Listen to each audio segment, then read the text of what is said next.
there's not much else I can do other than wait until the ultrasound. I need an attitude adjustment. So I'm gonna take today to kind of figure out how I wanna feel about this, how I wanna approach the next 2 weeks, and then make it happen. Okay, so it is a little while later and I did a little bit of work, but I also planned out a few videos I want to film, and for 2 of them I need this chalkboard behind me, which means these lovely, lovely 4th of July themed drawings have to go away. So it's time to cue the time lapse.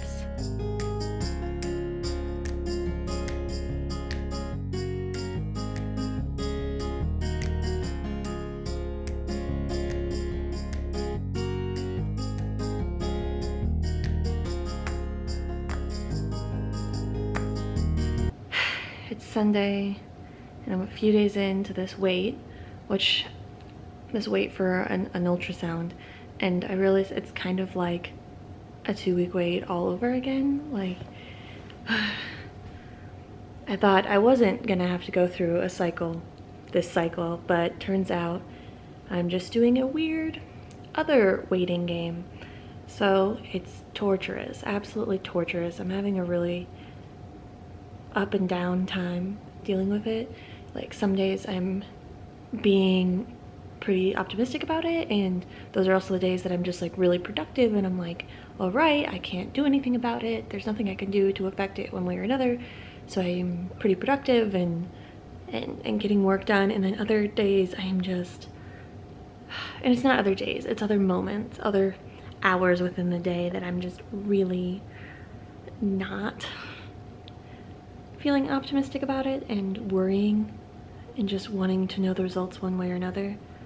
Other than that, other symptoms, I guess I should be doing symptom updates, yeah. Nausea, just like last time. It's okay in the morning, and then in the morning it always kind of feels like you had just a little bit too much to drink, like you're not hungover but your stomach's a little eh. That's how I wake up feeling.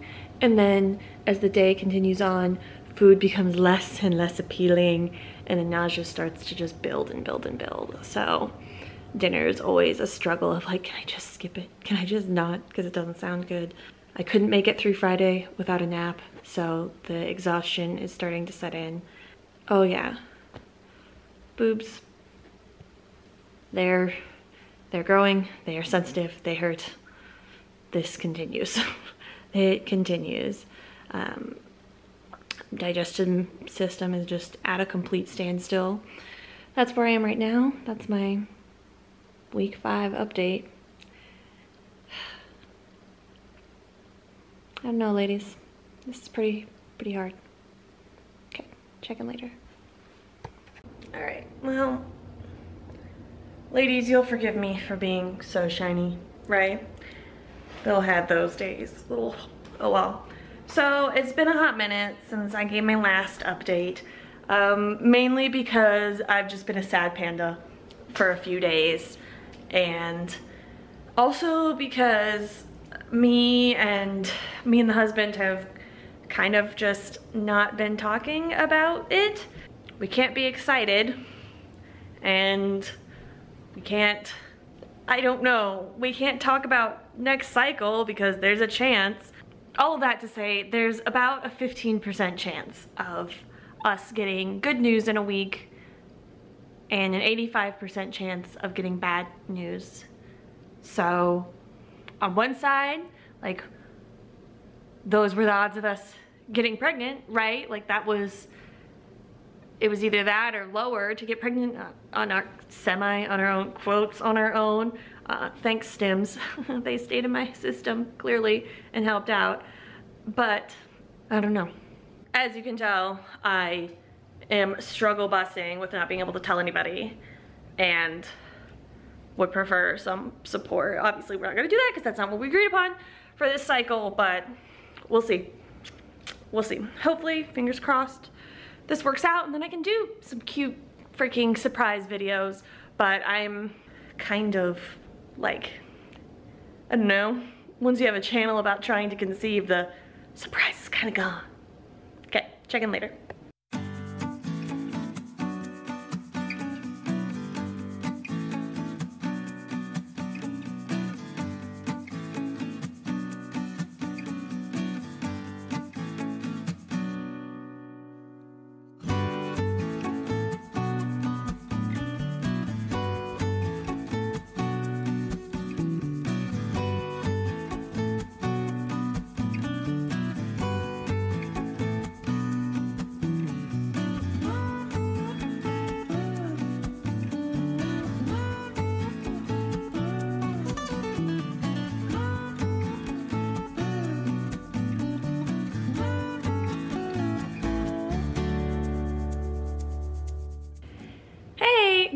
Good evening, ladies. It is now Saturday, and I'm getting ready to go to a friend's birthday party, but I just wanted to check in with you all and let you know kind of what's going on.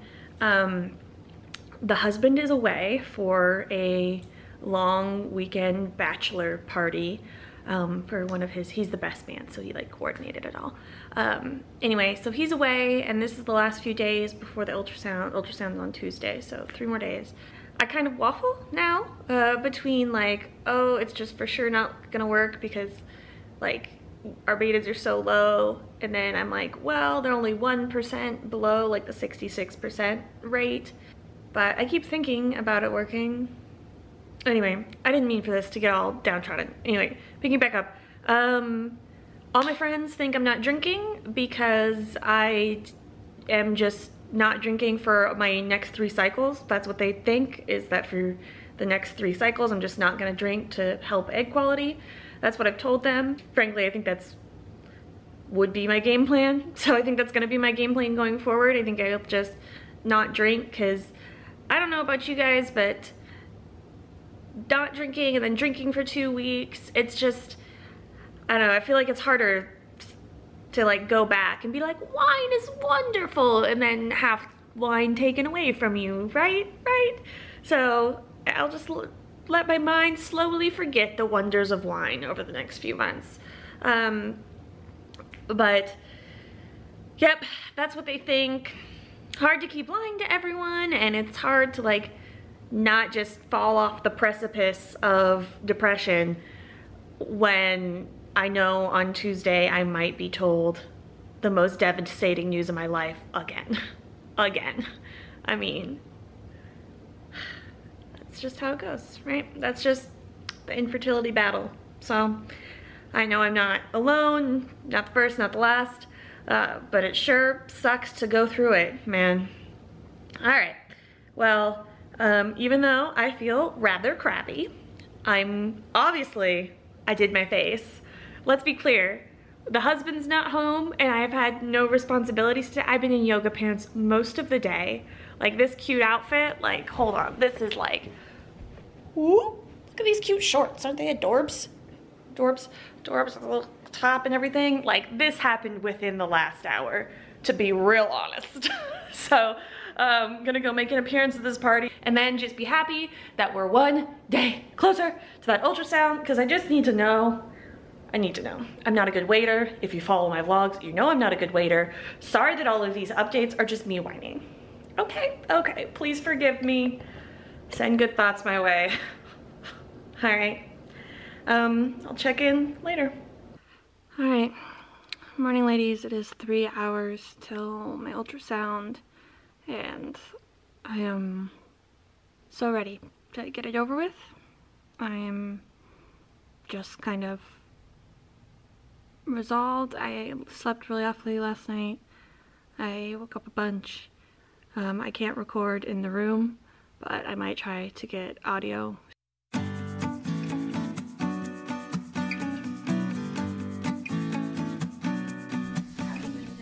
alright, thank you. Your hair's super cute. Oh, thanks. Everybody keeps complimenting. I literally did it in the bathroom when I got here. I'm like, oh, okay. Well, that's what running late gets you this morning. Okay, here's baby. Here's the heartbeat. So this bright area here is all baby. This is gestational sac. This little circle here is called the yolk sac. It's its feeding baby till placenta develops. So that's your little nugget. It's measuring 1.44 centimeters. Okay. So everything else in there is going to be smaller than that. Yolk sac. It's measuring 0.26 centimeters. It's normal. Baby is measuring just shy of a centimeter, 0.99, 7 weeks in a day. Okay, cute little nugget. Got cute little arms and legs. These bright specks on either side, arms and legs there. See them? They're little blips. Cute.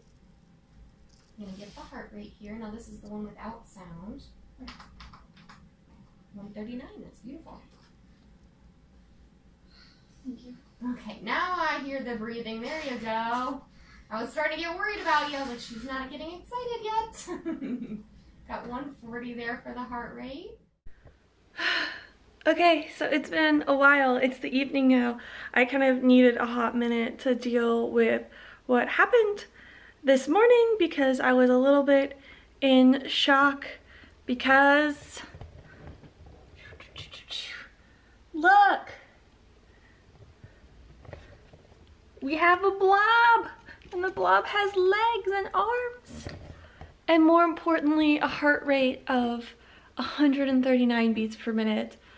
And the technician that was doing my ultrasound thought I was an absolute freak. She was so confused because I was just being so silent and nervous and unhappy because she did all of the other measurements first. She told me how, long the baby was and how long the gestational sac and the yolk sac and everything. And then she finally got to the heart rate and I just sighed and she's like, oh, okay, are you happy now? Are you okay? And I was, yeah. And then I broke down, obviously, because obvious. Oh man, then I was in shock for a little while, like I said. I didn't quite believe it and still don't all the way. I have my first OB appointment in less than a week, so that's great. But I graduated my fertility clinic. How exciting. And now I'm just really happy because the stats are just completely reversed, With that one ultrasound, we went from just horrible odds to less than a 4% chance of miscarriage. And by the time we get to our OB appointment next week, then it's like less than 2, which is wonderful. Wonderful considering the odds we've been playing at. And she did say that I do have subchorionic hematoma. Double checking myself to make sure that's the actual right term. She's really small, like 1 centimeter, so if I have a little bit of brown spotting, no big deal, because it's in a good position, so it's not going to interfere with baby. But I was glad you pointed that out because obviously you want to know if any bleeding's happening, what's going on. Oh my god. Anyway, oh, so excited. I'm really truly excited. I'm still a little nervous, but I'm not so much excited, but just peaceful. I've been so anxious and so downtrodden every single day. And obviously trying to not be that way and trying to be hopeful, but it's hard when you've been doing this for over 1.5 years. So I just feel really calm now that I've had a few hours to let everything settle. So I'll get proper updates up and we'll go from there. Bye.